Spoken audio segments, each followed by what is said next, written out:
Ngoja nikwambie, kwenye mikutano hii kuna mtu atampokea Yesu Kristo kama Bwana na Mwokozi wa maisha yake. Kuna mtu atazikwa katika kifo cha dhambi na maisha ya kale.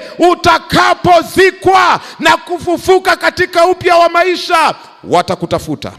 Mchepuko utakutafuta, utakutext, baby it's me, kaza mwendo, mwambie kuanzia sasa si mimi tena, ni Kristo anaishi ndani yangu.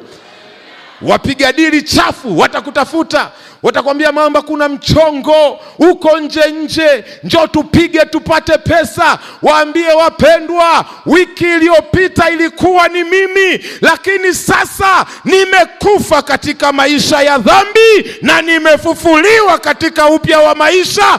Si mimi tena, ni Kristo anayeishi ndani yangu.